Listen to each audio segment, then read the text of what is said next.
स्थानिक स्वराज्य संस्थांच्या निवडणुकांची तयारी सुरू झालेली असताना कोल्हापुरात राजकीय आखाडा चांगलाच तापलेला आहे। कोल्हापुरात मोठ्या राजकीय उलथापालथी व्हायला सुरुवात झालेली आहे। सांगलीमध्ये चंद्रहार पाटील यांच्यासह अनेक पक्षांच्या पदाधिकाऱ्यांनी शिवसेनेत प्रवेश केलाय, तर कोल्हापुरात सुद्धा काँग्रेसचे महानगरपालिकेतले गटनेते शारंगधर देशमुख आणि त्यांचे समर्थक शिवसेनेत प्रवेश करणार आहेत। मात्र जनता ही आमच्या सोबत आहे, त्यामुळे कुठलंही राजकीय ऑपरेशन यशस्वी होणार नाही असं सतेज पाटील म्हणतायत। तर यावर कोल्हापूरचे पालकमंत्री प्रकाश आबिटकर आणि शिवसेनेचे नेते आमदार राजेश क्षीरसागर यांनी जोरदार प्रत्युत्तर देखील दिलंय।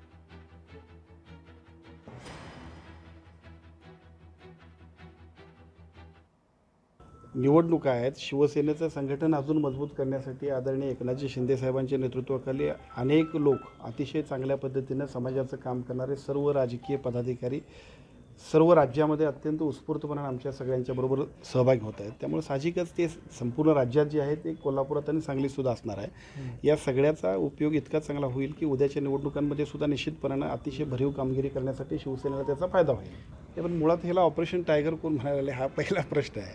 आणि दुसरा मुद्दा असा आहे की शिवसेनेचं संघटन वाढवणं ही आपण पाहता संपूर्ण राज्यामध्ये सन्माननीय उपमुख्यमंत्री आणि शिवसेनेचे मुख्य नेते एकनाथजी शिंदे यांची लाट आलेली आहे। आणि त्यामुळे सांगलीमध्ये मी संपर्क प्रमुख म्हणून काम पाहतो, साताऱ्यात संपर्क प्रमुख म्हणून काम पाहतो। विविध पक्षाचे नगरसेवक आज या ठिकाणी शिवसेनेमध्ये येणार आहेत। आणि खऱ्या अर्थानं जर पाहिलं तर एक प्रकारची लाट आलेली आहे। या स्थानिक स्वराज्य संस्थेमध्ये निश्चितपणे महायुतीचा भगवा या महापालिकेवर पहिल्यांदा फडकवल्याशिवाय आम्ही स्वस्थ बसणार नाही। ऑपरेशन टायगर वगैरे असं असत नाही। कार्यकर्त्यांना समजावून देऊन, कार्यकर्त्यांना दिलासा देऊन, या निवडणुकीत आम्ही तुमच्या मागे कसं उभं राहणार हे सांगून त्यांचं मन परिवर्तन करून मग आमची पक्षात घेण्याची मोहीम आहे। तर पश्चिम महाराष्ट्रामध्ये ऑपरेशन टायगर पुन्हा एकदा कार्यान्वित करण्यात आलेलं आहे की काय, अशी जोरदार चर्चा सध्या आहे। अपडेट या संदर्भातली आपण जाणून घेऊया। आपले प्रतिनिधी सतेज औंधकर आहेत सध्या आपल्यासोबत फोन लाईनवरनं। सतेज, पश्चिम महाराष्ट्रात आणि खास करून कोल्हापुरात अनेक मोठ्या राजकीय उलथापालथी होण्याची शक्यता वर्तवली जाते। खास करून शिवसेनेनं ऑपरेशन टायगर पुन्हा एकदा कोल्हापुरात राबवल्याचं बोललं जातंय। काय नेमकी याबद्दलची माहिती आहे सतेज? नक्कीच पाहिलं तर स्थानिक स्वराज्य संस्थांच्या निवडणुकीची चर्चा जी आता जोरदारपणे सुरू झालेली आहे, त्यातच कोल्हापुरात आता राजकीय उलथापालथी होण्यास जी आहे ती सुरुवात झाल्याचं आपल्याला पाहायला मिळते।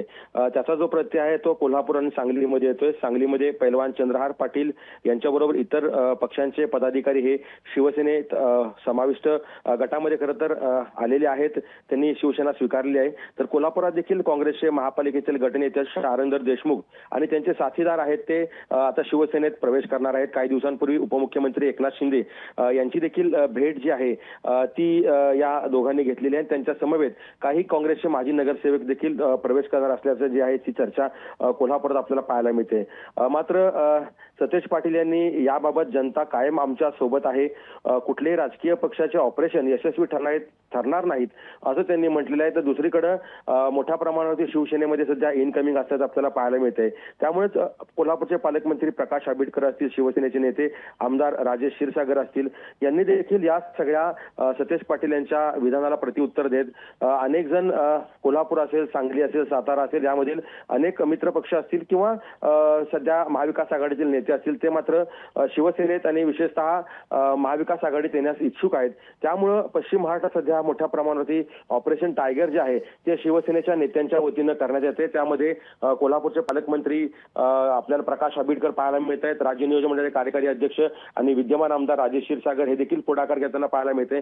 कारण आता गेल्या 2 दिवसापूर्वीच शिवसेनेचे नेते क्षीरसागर यांनी जी आहे ती सांगलीमध्ये बैठक घेतलेली होती आणि सांगलीमध्ये त्यांनी विविध विषयांवरती बैठक घेऊन शिवसैनिकांशी देखील संवाद साधला होता। त्या पार्श्वभूमीवर सातारमध्ये देखील बैठकीचं आयोजन आहे ते करण्यात आलं आहे। त्यामुळे पश्चिम महाराष्ट्रात कुठेतरी शिवसेनेचं एक जाळं आहे ते आणखीन घट्ट करण्याचा जो एक चंग आहे तो या शिवसेनेच्या वतीनं बांधलेला आहे। त्यामुळेच आता हे ऑपरेशन टायगरची चर्चा जी आहे ती सुरू झाल्याचं आपल्याला पाहायला मिळते।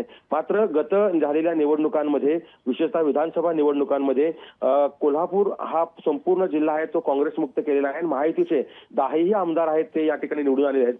त्यामुळे आता देखील स्थानिक स्वराज्य संस्थांच्या निवडणुकांमध्ये ऑपरेशन टायगर असेल किंवा एकूणच महायुतीचा झेंडा असेल तो रोवण्यासाठी आता हे सगळे महायुतीचे नेते एकत्र आपल्याला पाहायला मिळते। ठीक आहे सतेज, धन्यवाद। सविस्तर माहिती आपण दिलीत त्याबद्दल।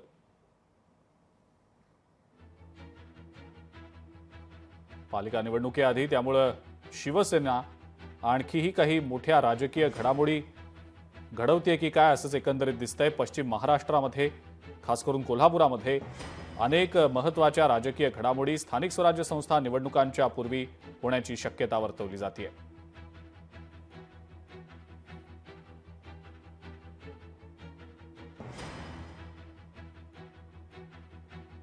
कोल्हापुरात राजकीय उलथापालथ व्हायला सुरुवात झालेली आहे।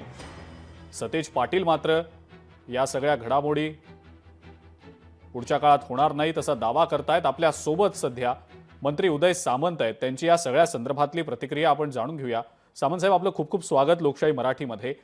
पालिका निवडणुकांच्या आधी कोल्हापुरात पश्चिम महाराष्ट्रामध्ये पुन्हा एकदा ऑपरेशन टायगर राबवलं जाणार आहे अशा चर्चांना सुरुवात झालेली आहे। काही मोठ्या राजकीय उलथापालथी येत्या काळात कोल्हापुरात पश्चिम महाराष्ट्रात पाहायला मिळणार आहेत का? आपली या सगळ्या संदर्भातली प्रतिक्रिया।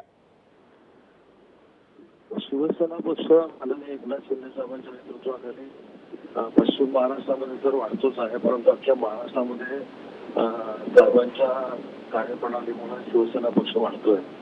आणि सगळ्यात महत्वाची गोष्ट, चंद्रकांत पाटीलच्या प्रवेशाने एक सिद्ध झालं की युपीटीमध्ये आता म्हणजे राहण्याला कोणाला इच्छा नाही किंवा त्या काम करू इच्छित नाहीत अशा पद्धतीची भूमिका आहे। मध्ये मला काँग्रेस पासून होते रोहित टिळक देखील भेटले होते। काँग्रेसमध्ये देखील सगळं आर्मीला याच्यातला भाग नाही। महाविकास आघाडीमधली जी राष्ट्रवादी काँग्रेस पार्टी आहे त्याच्यातले देखील अनेक मंडळी पश्चिम महाराष्ट्र असेल, विदर्भ असेल, मराठवाडा असेल ते माननीय एकनाथ शिंदे साहेबांच्या संपर्कामध्ये आहे। म्हणजे तुम्हाला सांगितलं तर आश्चर्य वाटेल, काही माजी मंत्री देखील साहेबांच्या संपर्कामध्ये आहेत। त्याच्यामुळे पश्चिम महाराष्ट्रात कोल्हापूर महानगरपालिकेमध्ये बऱ्यापैकी उलथापालथ होऊ शकते। जर मी याला टायगर ऑपरेशन म्हणणार नाही, हा मात्र एकनाथ शिंदे साहेबांवरचा विश्वास आहे। त्यांनी 2.5 वर्षामध्ये जे काही काम केलं होतं, जनतेप्रती ते जे काही विकासात्मक कामं करत होते किंवा महिला भगिनींसाठी त्यांनी योजना आणल्या, अन्य योजना त्यांनी आणल्या, त्याच्यामुळे त्यांच्यावर विश्वास आहे। आणि अन्य पक्षातल्या नेते मंडळींना देखील असं वाटतं की अशा माणसाचं नेतृत्व स्वीकारावं। कारण टायगर ऑपरेशनची कुठं आवश्यकता आहे असं मला वाटत नाही। ऑलरेडी 2-3 वर्षापूर्वी एकनाथ शिंदे साहेबांच्या नेतृत्वाखाली मोठं ऑपरेशन झाल्यामुळं ते देखील घातकाचं राजकीय ऑपरेशन होतं। आणि या सगळ्या गोष्टी डोळ्यासमोर ठेवून अनेक लोक साहेबांबरोबर येत आहेत।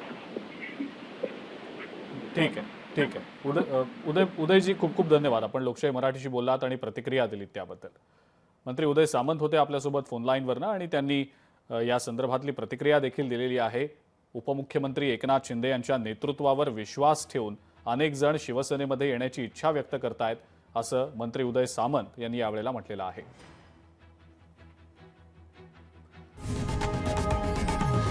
लोकशाही मराठी ऐका, पहा, जागरूक रहा।